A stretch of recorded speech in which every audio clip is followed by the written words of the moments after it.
అంటే నువ్వు నాకు ఎక్కువగా యాక్టరు, డైరెక్టర్ నువ్వు నిన్ను ఒక క్యారెక్టర్‌గా నిన్ను నువ్వు డిజైన్ చేసుకుని, నువ్వే దాన్ని డైరెక్ట్ చేస్తే నీకు ఎక్కువ ప్లస్ అవుతుందేమో అని అనిపిస్తుంది నాకు.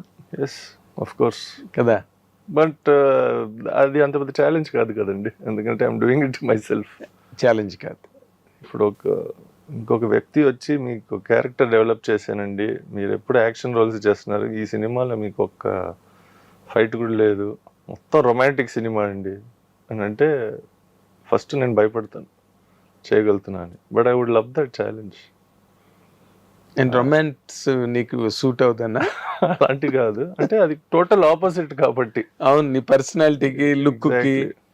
సో అలాంటి డిజైన్ చేసి ఈ మరి క్యారెక్టర్ మీరు చేస్తే బాగుంటుంది అంటే నేను ఎందుకండి, మొన్న ఎవరో వచ్చి కథ చెప్పారు నాకు, మీరు ఒక ఐఏఎస్ ఆఫీసర్ అంటే, నేను ఐఏఎస్ ఆఫీసర్ అంటే ఫస్ట్ నేను షేవ్ చేసి కొంచెం ట్రిమ్ అయ్యి అలా ఉండాలండి అంటే అది చేయలేను అంటే. నేను ట్రిమ్ చేసుకో ఆ క్యారెక్టర్ కోసం గడ్డం చేసుకోవచ్చు, కానీ కామెడీగా ఉంటుందండి చూడండి. అంటే చెప్తున్నా అలాంటి పర్సనాలిటీకి maybe in the future let's see, but currently not అదేలే ఫీజబుల్. అదే. కానీ ఆఫ్టర్లో అనుకోకుండా ఫాదరు ఆ విధంగా ఎగ్జిట్ అవ్వడం అనేది చాలా కొంచెం బాధ అనిపించే సిచ్యువేషనే. ఇప్పుడు ఏదో మామూలు జనరల్ హెల్త్ ప్రాబ్లమ్ అనుకో, దట్స్ ఎ డిఫరెంట్ ఆస్పెక్ట్. అవును. What was your reaction at the time? అంటే ఆనెస్ట్గా చెప్పాలంటే అండి, మీరు జనరల్ హెల్త్ ప్రాబ్లమ్ అన్నారు, it's very good topic because depression is చాలా పెద్ద ప్రాబ్లం అండి. చాలా మంది మాట్లాడరు. అంటే మన ఇండియన్ సొసైటీలో కొంతమంది ఏంటి డిప్రెషన్ ఏంటి, బొచ్చులో డిప్రెషన్ ఏంటి,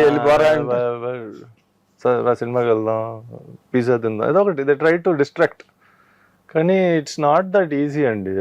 మనిషి ఒక వ్యక్తి డీప్ డిప్రెషన్ వెళ్ళిన తర్వాత మళ్ళీ రిటర్న్ రావడం చాలా కష్టం.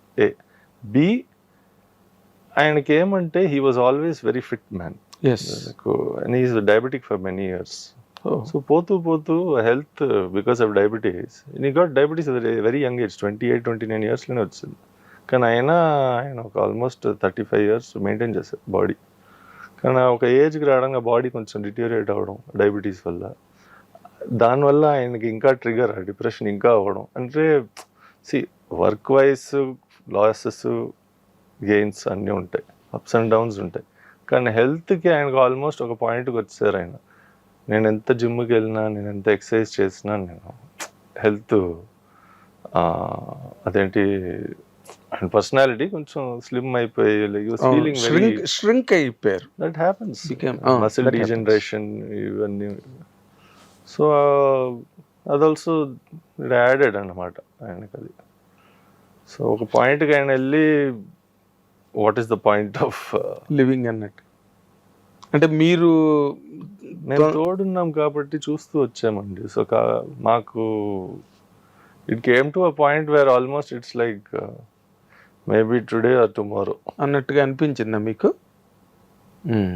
కానీ నిజంగా అప్పుడు ఫోన్ వచ్చినప్పుడు I thought it was something else, but కదా షాకింగ్ కదా. ఇప్పుడు ఇక్కడ కాదు, మళ్ళీ బాంబేలోనే అక్కడ. అవును, ఐ నో. అంటే మీరు సక్సెస్ అవ్వట్లేదు, మీకు కెరీర్స్ బిల్డ్ అవ్వట్లేదు, మీరు ఒక ఇమేజ్ని ఇంకా క్రియేట్ అన్న ఫీలింగ్స్ ఏమైనా ఉండేవి ఆయనకి? ఉండేదండి అఫ్ కోర్స్, ఎందుకంటే ఇప్పుడు మేము ఏం చేయకుండా ఇంట్లో కూర్చుంటే వేరే విషయం, కానీ మేము ప్రయత్నం చేస్తూనే ఉన్నాం, సినిమా చేయాలి, ఇది చేయాలి, అది చేయాలని. Every day we're struggling to something. అదే సో చేస్తూనే ఉన్నాం. చాలా విషయాలు వర్కౌట్ అవ్వలే.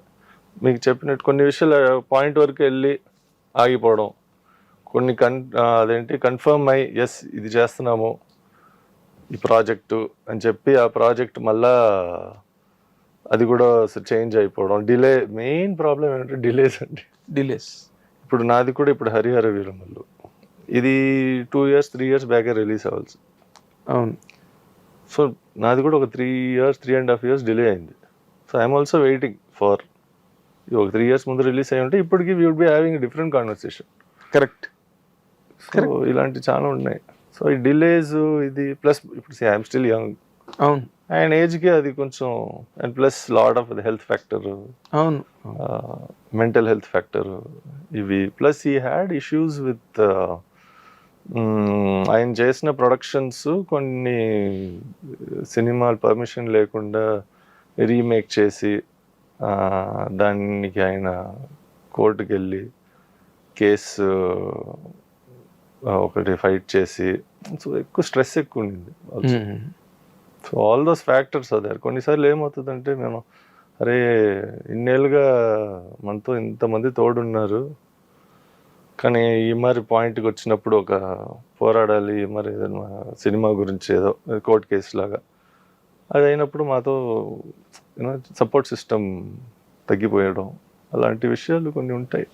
అవును lot of factors, it's not one thing. Not one thing అంటే మీరు మంచి ఫాస్ట్గా మంచి స్పీడ్గా కెరీర్లు పరిగెడుతుంటే ఆయన ఎలా ఉండేవారు మనకు తెలియదు. అదేనండి, it's not in our hands. Nothing is in our hands. కానీ మెయిన్ అదేనండి నేను చెప్పినట్టు, ఇట్స్ అబౌట్ మనం we're doing, we're not like ఏం చేయకుండా ఇంట్లో కూర్చోట్లేదు, వీఆర్ డూయింగ్ సంథింగ్. కొన్ని వర్కౌట్ అవ్వట్లేదు, కొన్ని డిలే అవుతున్నాయి, but things are your on the way. చెప్పలేము సార్, సడన్ గా పట్టిన 10 సినిమాలు వచ్చి నాన్ స్టాప్ వర్క్ ఉండి మీరు నెక్స్ట్ టైం నాకు ఫోన్ చేసి sir let's have an interview అంటే నేహార్ ఎక్కడున్నా ఉంటే పెట్టండి సార్ తర్వాత మాట్లాడతాను. నాకు చిన్నప్పటి నుంచి నేహార్ తెలుసు కదా అంటే ఏం కుదరదు, కెరీర్ డిమాండ్ అక్కడ. అయినో అయితే ఫాదర్కి ఏంటంటే ఆయన ever since he was married to your mother, అప్పుడు ఆవిడ మంచి పీక్లో ఉన్నారు. ఆల్ ద వైల్ ప్రొడక్షన్స్ అన్నీ అసలు మంచి వ్యవహారం నడుస్తూ ఉండేది కదా.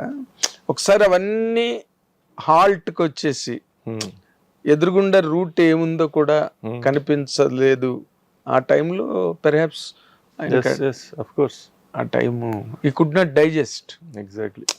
అమ్మ తట్టుకున్నారు కదా అదంతా. అంటే అంటే మా మధ్య కాన్వర్సేషన్ ఇప్పుడు ఒక ఫ్యామిలీగా ఎలా ఉండేదంటే, సో వాట్, అది ఉండింది పోయింది పర్వాలేదు, నెక్స్ట్ ఏదో ఒకటి వస్తుంది. సో ఇది ఒక ఆప్టిమిజం అంటాం కదా, దట్స్ ఇట్.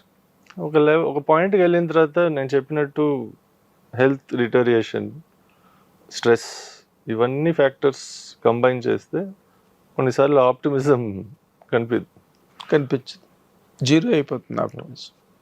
అవును, ఇంకా ఒక మనిషి నెగటివ్గా అయిపోతారు. వాళ్ళున్న నెగటివిటీ వల్ల వాళ్ళ చుట్టుపక్కల ఉన్న అందరికీ ఆ నెగటివిటీ స్ప్రెడ్ అవుతుంది.